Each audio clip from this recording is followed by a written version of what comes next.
Here we have the new 2026 Cadillac Escalade IQ. This one comes in the sport trim level in Black Raven. Has the Onyx package as well. It's like a 4250 option. Black and black interlux seats. And for the powertrain, we get an electric motor on each axle. Up to 447, according to the vehicle itself, miles on a full charge. But to the front end here, we do get our LED headlamps along with the LED signature lights. I just have the LED signature lights on now, but just a great looking SUV. I've done a review of the Escalade IQ a couple of times, but this is my first time doing the L, so we're gonna see what's different about it, if much. Now, I love these wheels. These are actually part of the Onyx package, 24-inch alloy. They look absolutely stunning. That's a good looking wheel there.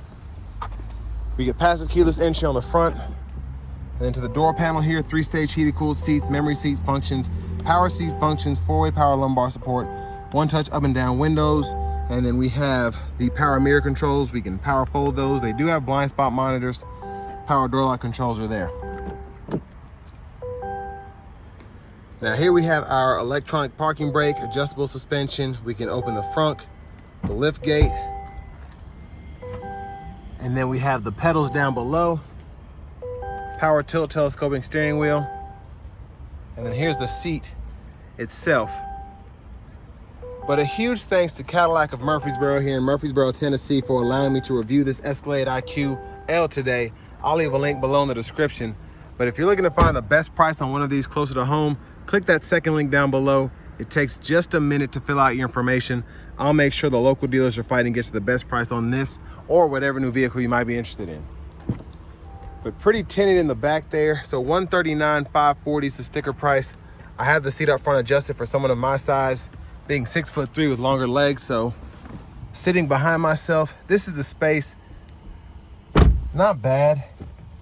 And then I can actually scoot the seat back even more, so much better there. Now this does have the rear entertainment system included on this one in particular, so we can see the vehicle status. We can hook up the HDMI ports, web browser, all of that there. Pretty simple setup for the kids. So on either side.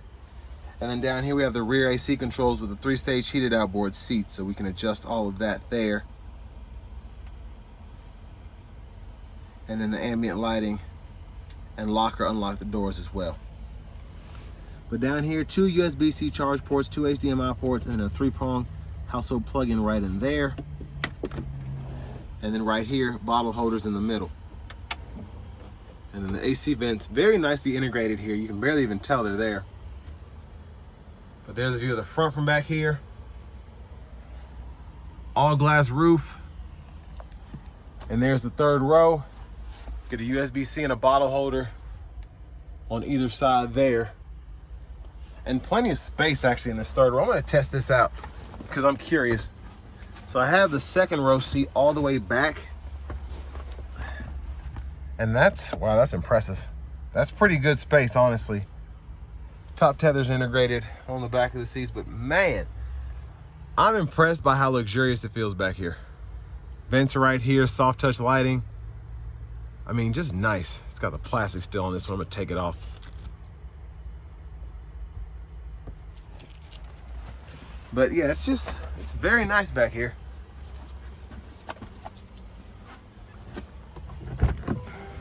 It's hard getting in and out because my feet are so huge, but now we do get that Ultium battery. It's up to 350 kilowatt fast charge speed there. Oh, you gotta be kidding me. Look at this. Why? And then the cargo space back here. I can tell it's more space, but I mean, it's not like a Suburban or anything, in my opinion. Now we can power fold the third row up or down. 3-prong household plug-in. And I'm very sorry about that noise. But tow hitch integrated on the back there.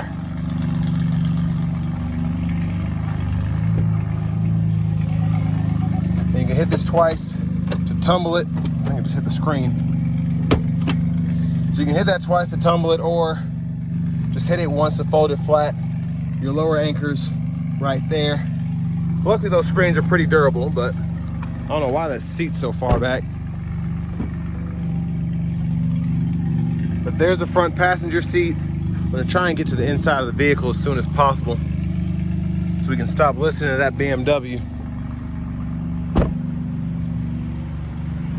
And then here's the cargo space here with the charger. And then I love that we have a 120 volt up front as well.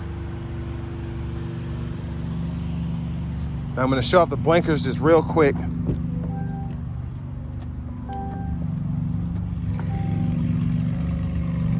There's the back. And there's the side marker there, I love that. And there's the front one. But let's go ahead and hop in the driver's seat.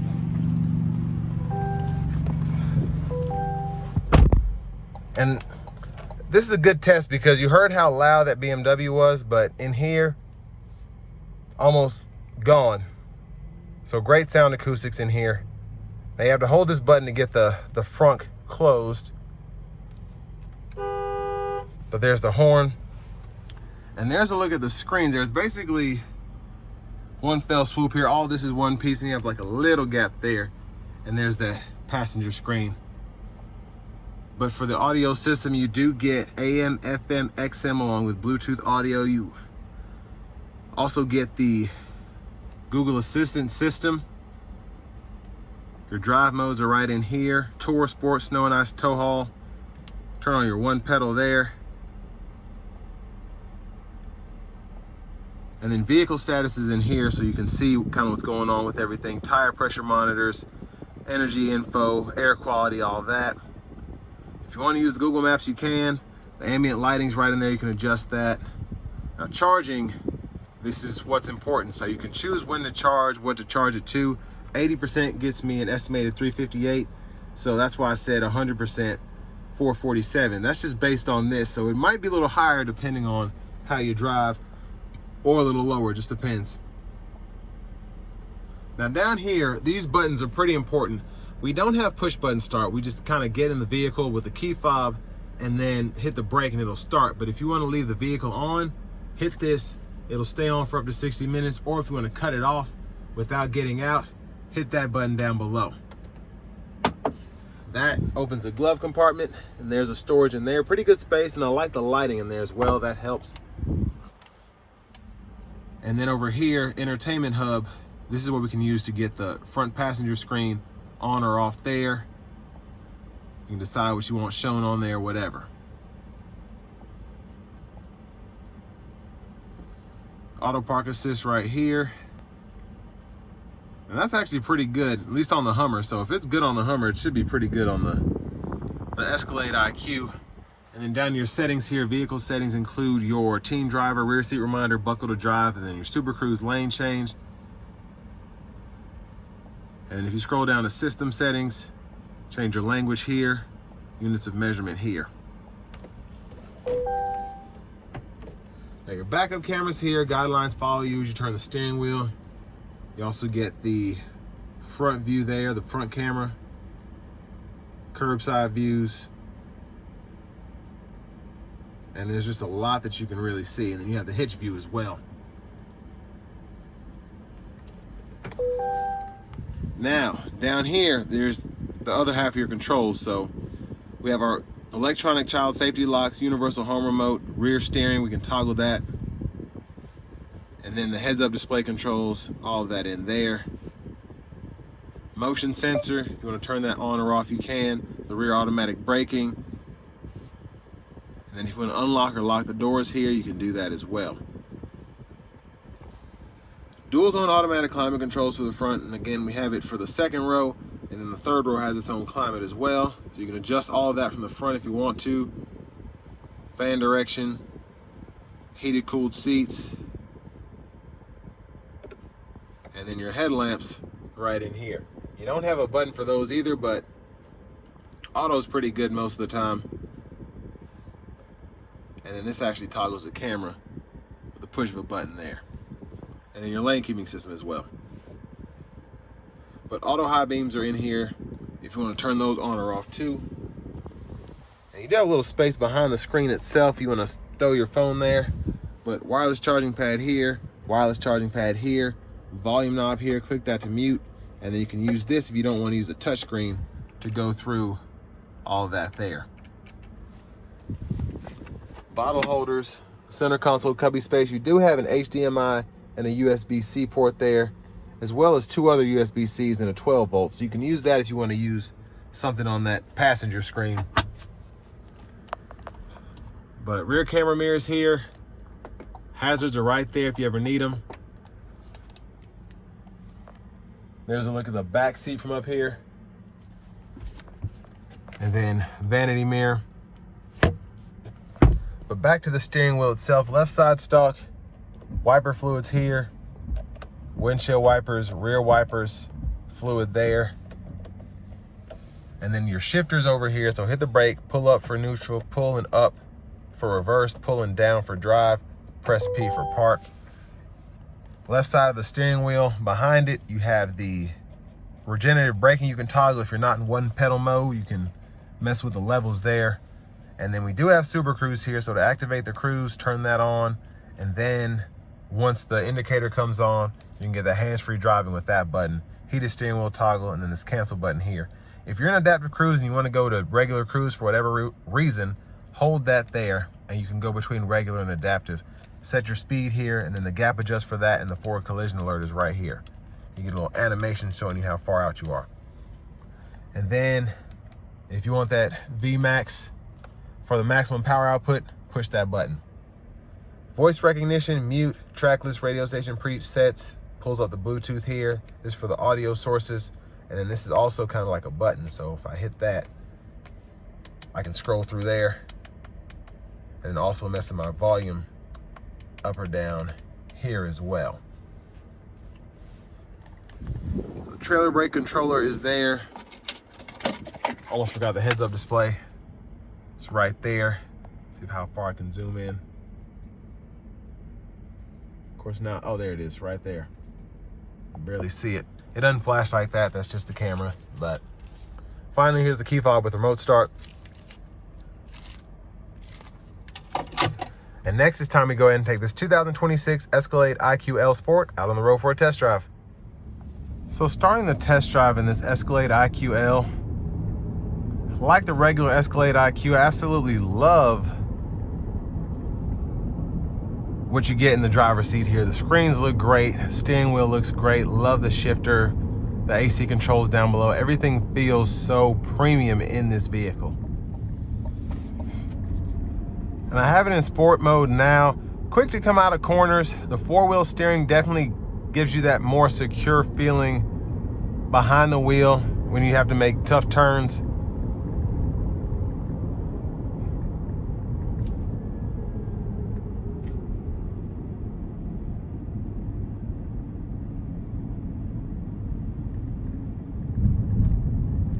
We're going to give it a pull here. Here we go. And unfortunately, I couldn't give it a good pull because it's tough out here in this traffic. But I'm gonna try to give it another pull if people get out of my way.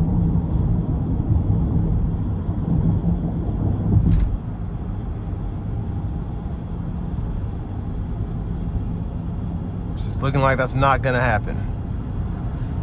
All right, so I'll slow down here. No one's behind me. Here we go.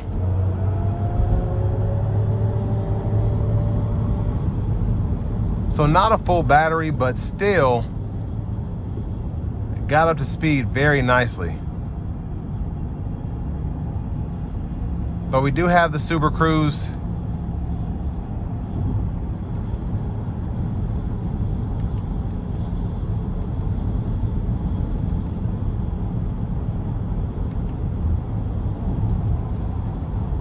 So you get the hands-free driving, which is nice.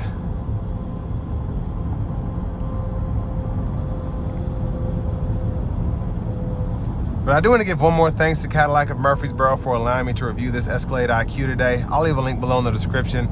If you're looking to find the best price on one of these closer to home, click that second link down below. It takes just a minute to fill out your information. I'll make sure the local dealers are fighting to get you the best price on this or whatever new vehicle you might be interested in.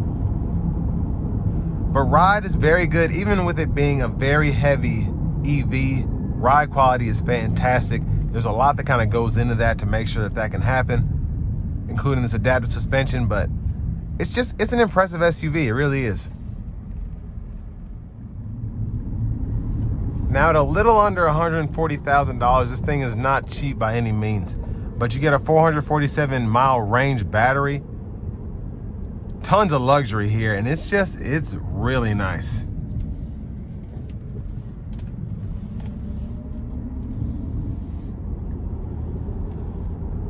And it does have more of a boat-like feel to it behind the wheel. The steering, I wouldn't call it light, but it's definitely, it rides like an Escalade, and that's why they call it that. They did a very good job at making this the electric Escalade. So from the steering dynamics to the power to the luxury amenities inside, I don't have any complaints about this here.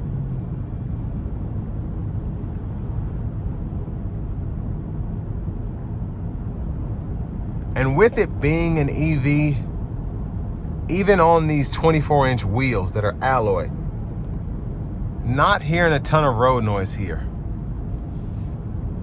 I mean, the insulation, the sound acoustics in here are incredible, and I'm sure there's a lot that goes into that. But still, to have 24-inch wheels and not be able to hear them, that's just downright impressive.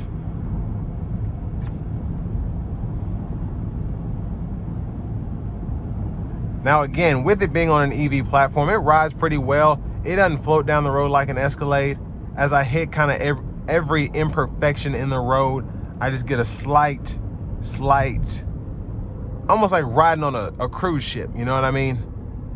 And doesn't bother me any, but a lot of people might be like, yeah, I'd rather have my air suspension, or I'd rather have this, and you know, this doesn't feel as good. But down the road, whether you want to buy it for, if you want to buy an EV for the power, for saving the environment, whatever, that's kind of what you get when you're getting into the EV market. And me personally, it doesn't bother me at all, but I'm also 32. If I was 52 or 62, that might be a big issue for me. And 72 or 82, then yeah, every bit of comfort counts. But this is just a phenomenal SUV in every way. And with all that being said, this will bring me to the end of my review of this 2026 Escalade IQL Sport.